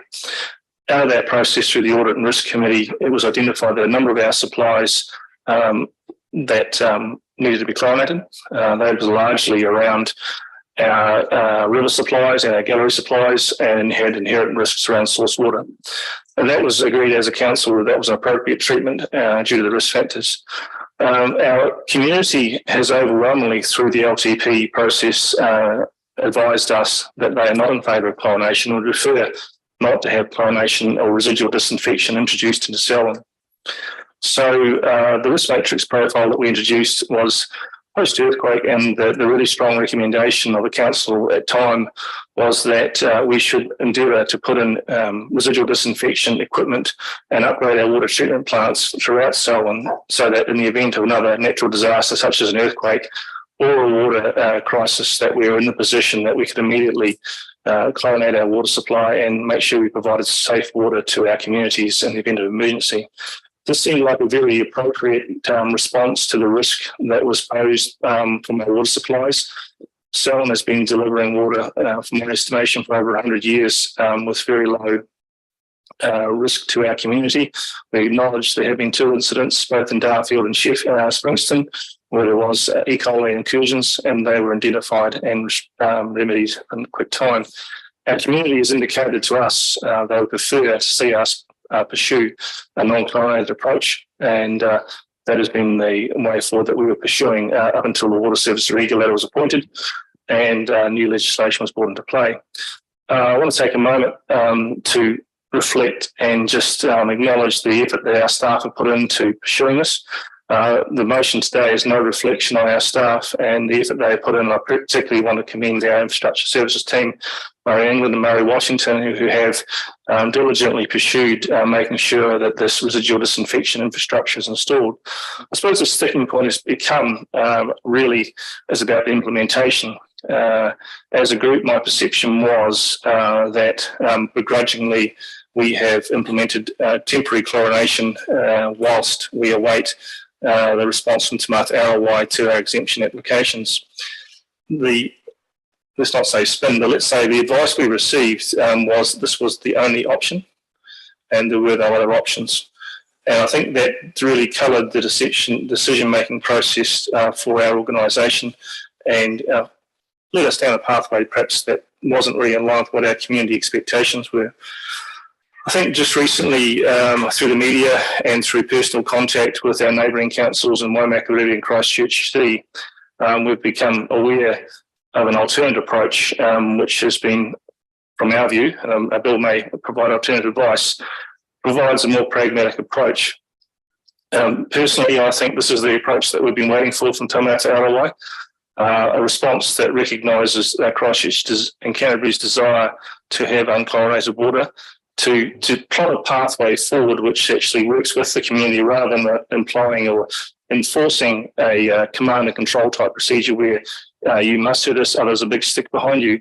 I think it's important to note that has the risk factor changed inherently for our water supplies? No, it hasn't. The parameters around which it's judged have. And so looking at a local catchment such as Lincoln, which started chlorination last week, we've been supplying very high quality water to that community for extended decades without incursion. So I think we just need to reflect on the risk associated and why we're doing this. So my proposal through this notice of motion is really to ask us to consider pausing of attached appendix, which is clearly explains what the proposal is, but it's to pause chlorination on all our temporary water supplies to align us with the approach that's been taken with Christchurch City and Waimakariri District Council. I think the opportunity is wider than that. I think to make ROI, rather than having a three-pronged approach, we should approach this issue through the GCP, the Greater Christchurch Partnership, and join up with Waimakariri and Christchurch and Selwyn and have a united approach where we work together with you, Bill, and understand what are the parameters, what is the way forward, and how we can meet community expectations around chlorination and residual disinfection. So those are the key things. I just want to make sure that I have covered all my notes. Those are my notes, and I'm certainly happy to take questions or otherwise as we proceed through the debate. Thank you. Thanks for that. And David, if I could throw to Bill now. You go, Bill. Yeah. Bill, thank you for joining us and hand the floor over to you. Thank you. It's a pleasure to almost be back in your council room there, but I don't think I've ever zoomed in before. I think that's a pretty reasonable summary, but I'd just like to note a few points. And that is that I think your risk framework that you looked at post the earthquake entirely valid, but of course Havelock North occurred in 2016 and Taumata Arawai's legislation is pretty much 2021. So we're looking at a different risk framework now, and I think that your council officers, as you've noted, have done a really good job on that. And basically, you've made a call on the basis of their professional advice and consultants, and gone that extra, I'm going to call it slight step forward to chlorinate some of your water supplies that are now going to go through an exemption process. You describe Christchurch as being different, but of course Christchurch are chlorinating 80% of their water supply. They're only not chlorinating 20% that was already agreed with Ministry of Health before us. And so we've said you can continue on that basis. And Waimakariri are continuing on their basis, but I would note that they have chlorination capability and have had for some time in terms of should there be an accident or whoops. What I'm not going to tell you what decision to make, but I'm going to say that it is up to your council to assess the risk. And in that, I just want to talk briefly about that process of risk. The process of risk assessment has been done by your officers, and they've made a recommendation that you should chlorinate until such time as the exemptions are sorted. And we would most certainly support that. If you're looking out of the three approaches of the councils in the immediate neighbourhood, then yours is the most secure and yours is the most certain. And it is your call to make that. But what I would note is that to decide to turn that chlorination that exists now off before those exemptions are sorted out, and I can't guarantee that those exemptions will be granted, they will be in the hands of the independent panel. But to turn it off, you have to look very closely at your reasons for doing that.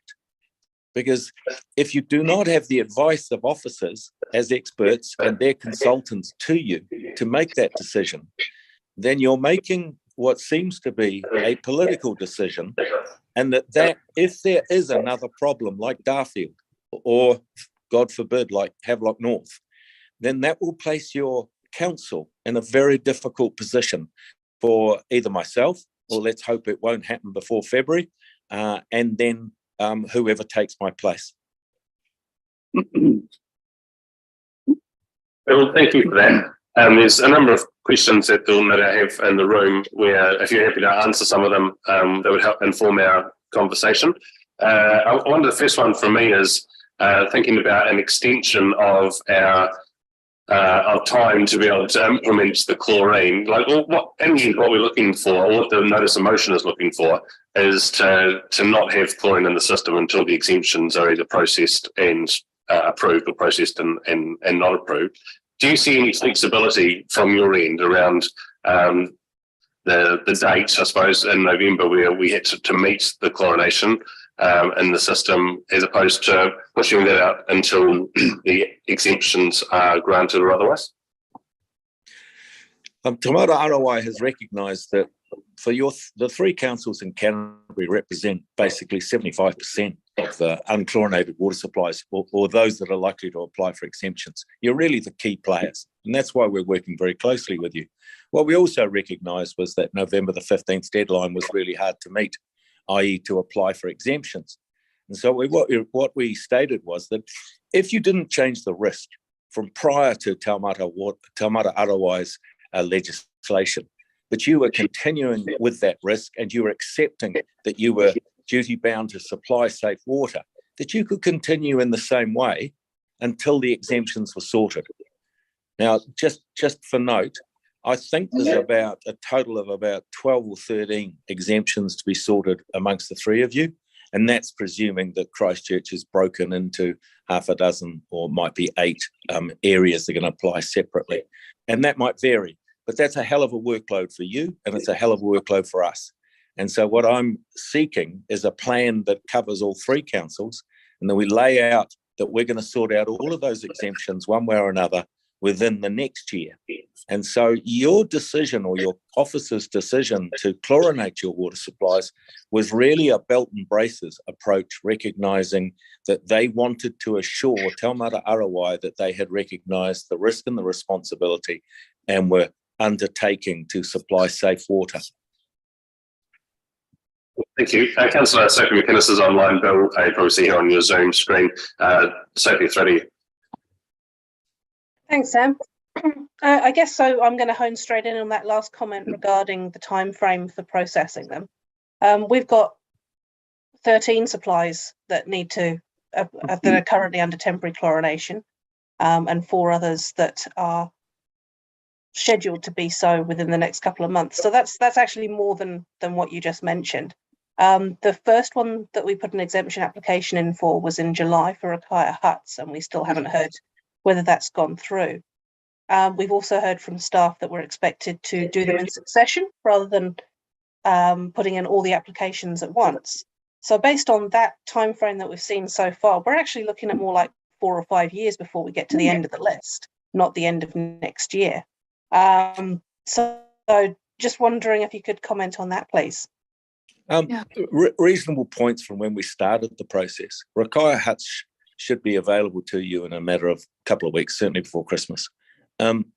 We're learning a lot about the process, and it's taken us a while to set up the exemptions process, to get the independent panellists. But our guys who have met with your staff and Waikamakariri staff and engaged with Christchurch are all confident that we can do the lot before November next year. And so it's basically a 1-year extension to sort out the exemptions. Otherwise, we're placing huge pressure on the system that I honestly think is not practical and not necessary. Thank you for that, David. Mr. Mayor, councillors, what I need to do is discuss with you before we get to the notice of motion aspects of the process, the risk assessment and the legal exposure that we need to give consideration to.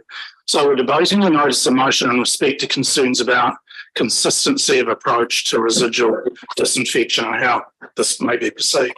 There are 26 separate schemes across Selwyn District, and they've got very different risk ranking assessments. As has been correctly stated, in May of this year, Council considered a staff paper which acknowledged the legislative requirements and agreed on a program outlined by staff to proceed with residual disinfection /chlorination. So the first point is that if council resolves to support the notice of motion today, it's effectively rescinding the motion of May 22. And that in itself is a process that we need to go through. It's also taking a position that's contrary to legislation.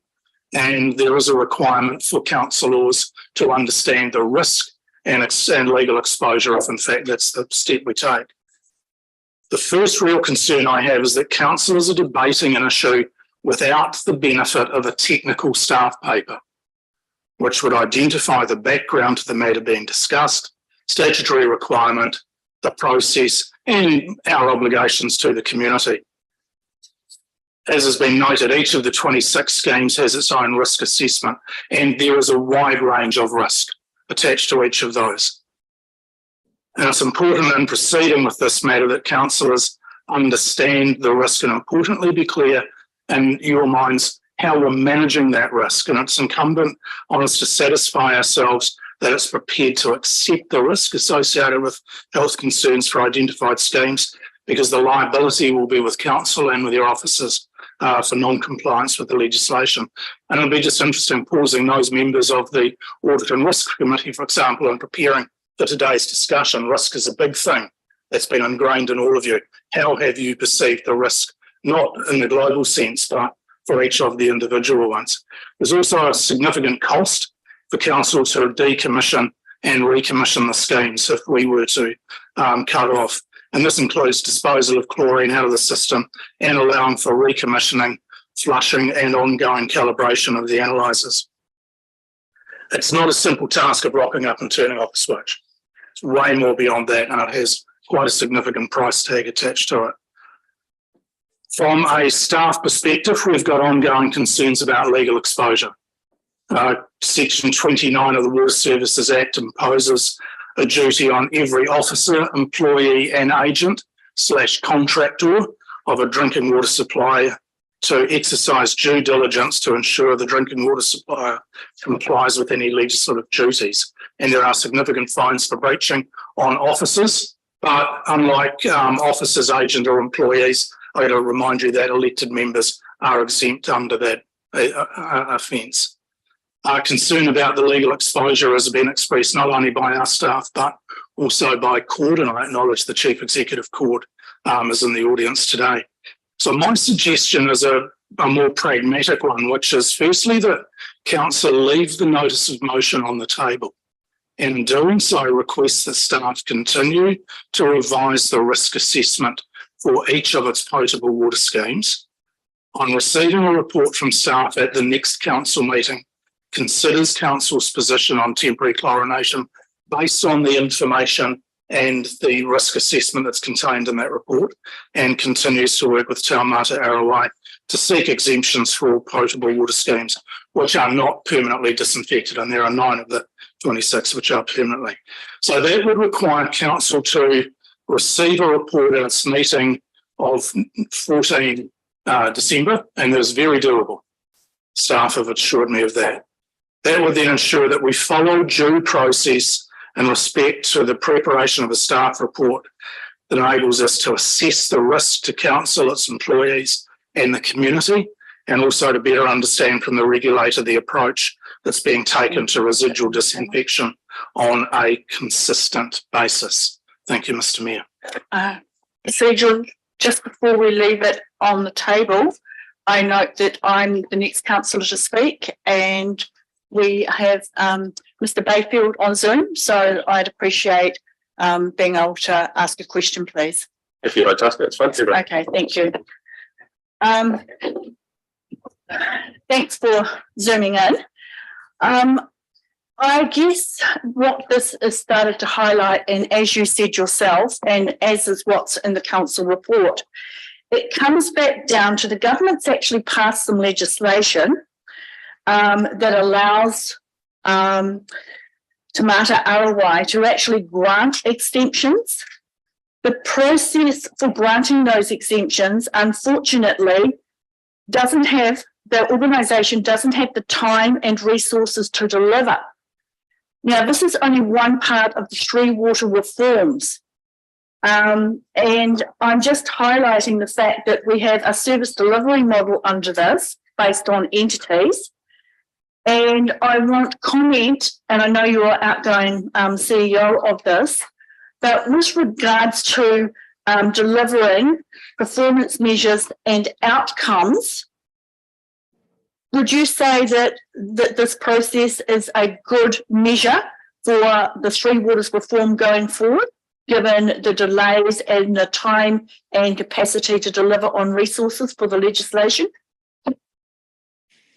No, I wouldn't, not at all. I don't think you can judge Three Waters on what we're doing and what we're up to. And nor is there an extension. I haven't granted any extension to the 15th of November due date for chlorination. What I've said to three councils is if the risk doesn't change, that we will not take action if on chlorination, if that is not in place while we sort out with you the exemptions. So there's no extension. You're still, if you like, liable, or rather your officers are, and we're still liable. And in stating that we're not going to take enforcement action, we have made it absolutely plain to Selwyn District and to Waimakariri and to Christchurch that if there is negligence, if there is, shall we say, poor performance and delivery of unsafe water, then our arrangement will not apply to that. It is merely a continuation of that timeline that allows us all to sort through the exemptions.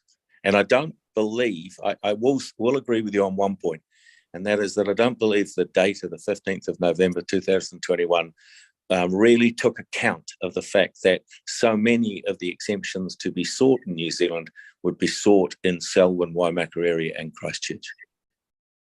I just guess that this is a concern because if council wasn't in the position of actually supplying the water currently, it would be the four entities' responsibility.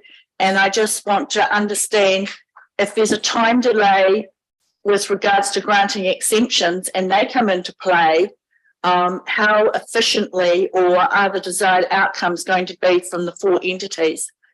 It's probably a question you can answer, but I just want to highlight, you know, the time and resources and the planning that has an impact on service delivery and outcomes for our community.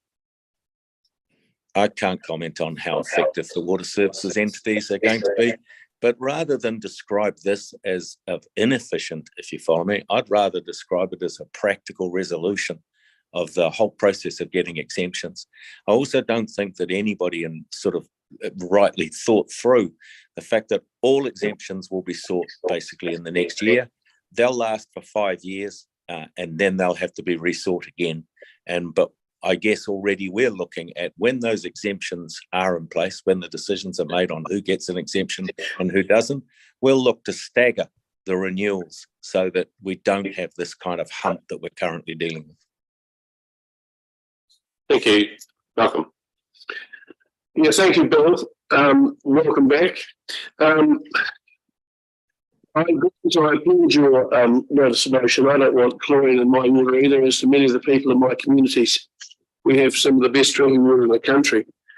But I cannot at this stage leave our staff at risk of being liable or our contractors at risk of being liable. And I think we have the risk, we don't know the risk. You cannot make a decision without the information. And I think for the sake of 2 weeks, till the 14th of December, when we will have a full report back to us, which we can make a proper decision on, having assessed all the risks that we need to follow due process. And for that reason, I will now move that this lay on the table until the meeting of the 14th. Seconder that it lie on the table. Thanks, Nicole.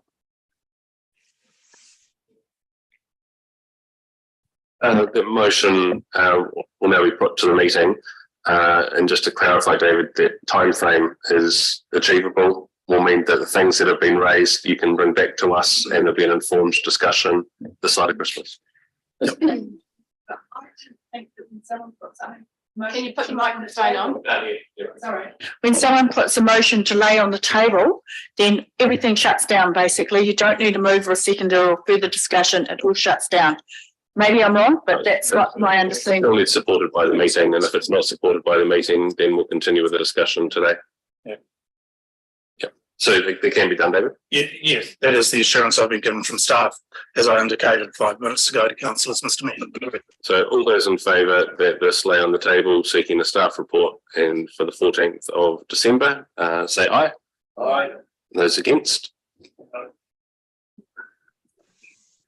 And we'll just have to raise hands in because I don't know the numbers. So all those that are happy that all that supports that it will come back to council on the 14th of December, please raise your hands. 1, 2, 3, 4, 5, 6. And those in support, not in support, are coming back on the 14th of December, please raise your hands. 1, 2, 3. And Sophie, I see their hands. Declare it carried. Yes. The item will now be brought back to the 14th of December meeting. So, Alderman Weaver, can I suggest some discussion as to what might be in that report? Yeah. Listening to Bill asking some context about our risk and what our infrastructure is, my understanding our infrastructure is in place, the same as Waimakariri. In fact, I would suggest we might have a higher level of infrastructure within our organisation than the other councils. I think I might support that, Mr. Chairman. So I'm guessing what I'm saying, Bill, is if there's going to be a legal challenge, we might be third on the list. So just a suggestion. I guess the question I would ask of staff is, and Bill raised it, is the risk higher now than when we implemented temporary chlorination? The answer categorically must be no, because it hasn't changed materially from when we started. I think you've actually lowered the risk. Thanks, Bill. I think probably too, one of the points that's been made is about risk assessment.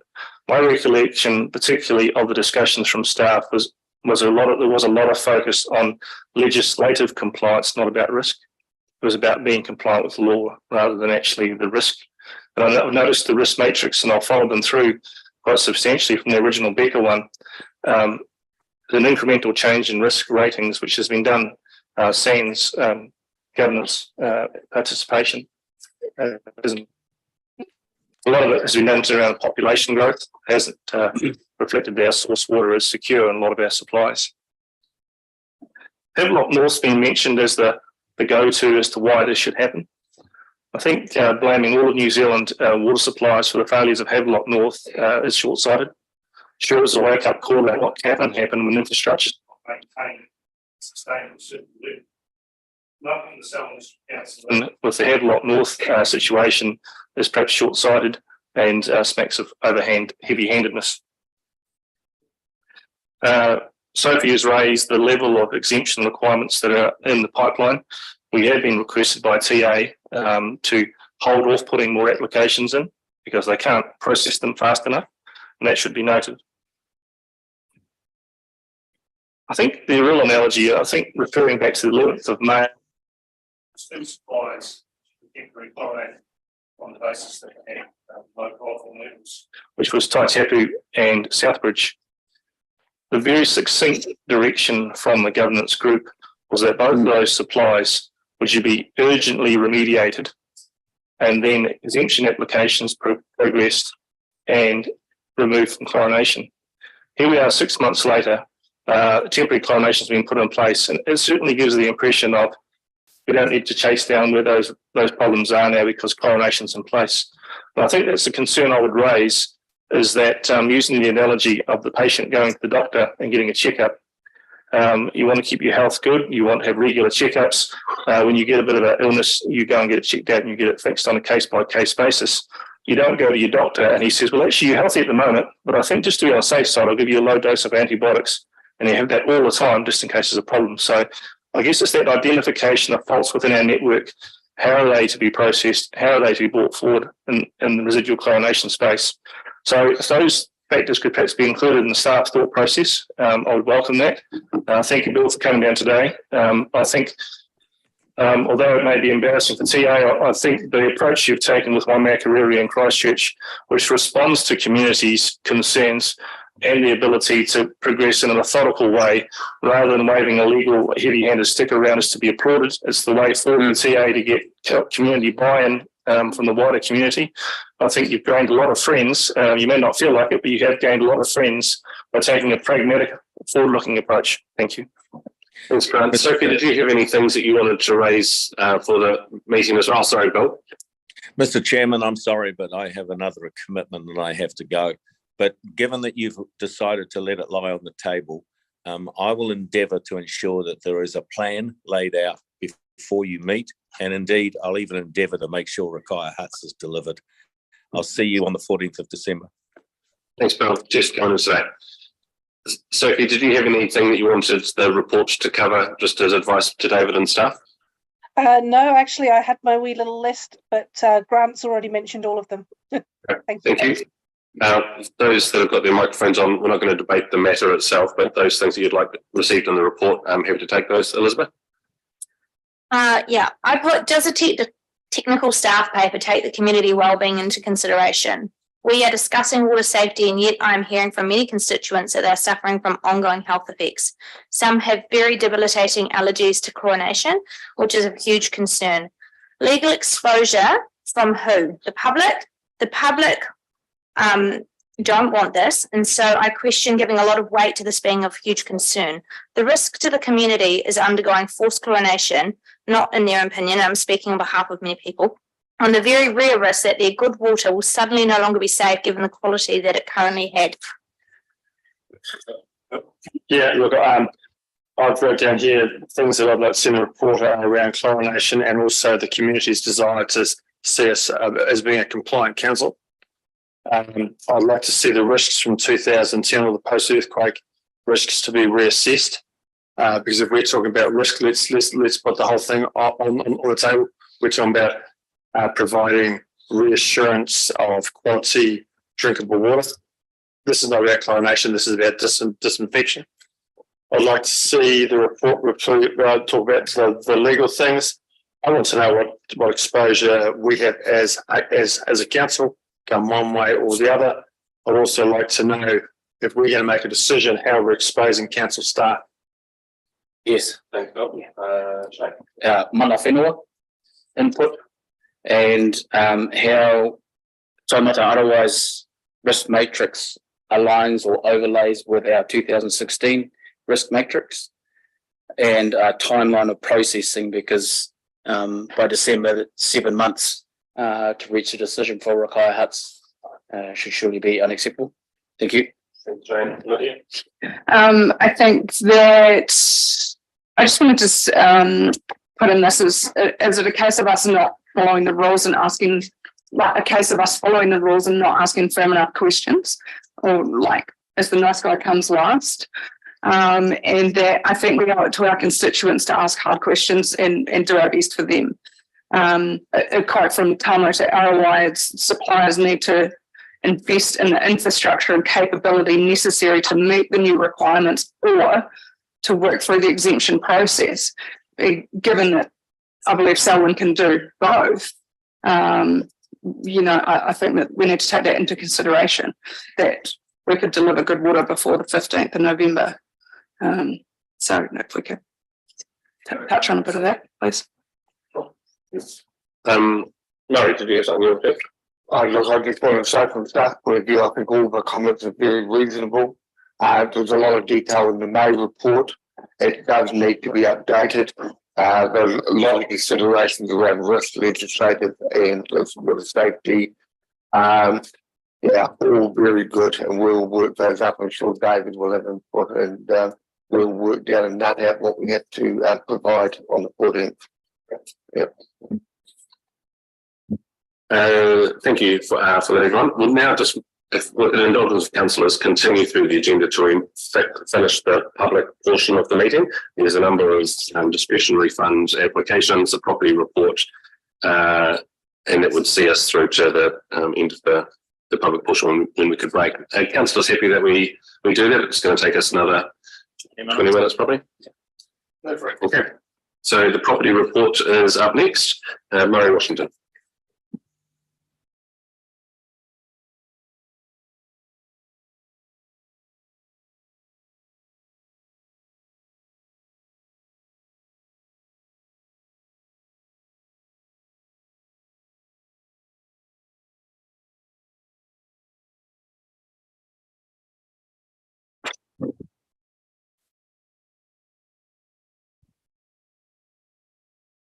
Thank you, and the interest of liberty will take this mainly as read. I just wanted to highlight a couple of points, and Ralph's obviously here because he provides a lot more detail than I can.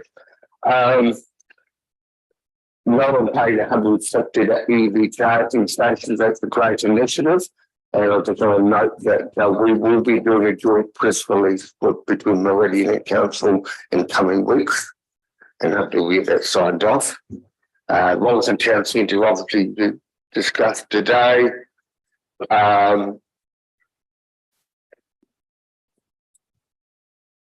Looking through, again, reminder of the soft opening of Kakaha Park on August Kakaha, if you prefer not to have the word park behind it, on Saturday. So great progress made by the team there. And just a note that some of the other things of interest, the Foster Park House report will be on the agenda for the 14th of December. So we'll take any questions. Great, thank you for that. Elizabeth. I'm very, very interested in the new EV chargers. Now you've got here the project overview. Just wanted to work out which ones are currently installed or if there's set dates for them to be installed. Sure. The ones that are installed currently are the ones detailed in the project overview: Arthur's Pass, Castle Hill, Dunsandel, Leiston and Lincoln. The ones that currently we're working through with Meridian are the ones detailed West Melton Community Centre Car Park, the Rolleston Town Centre one, which has been installed as part of the development, Foster Park, which I believe is just being put in now, Kakaha Park as well, part of the development, Lincoln Event Centre and Selwyn Aquatic Centre are planned for early next year. And are these fast or slow chargers? A combination. Right. And what's the dates available roughly for the second list that you labelled there? I think they're early next year, March, April.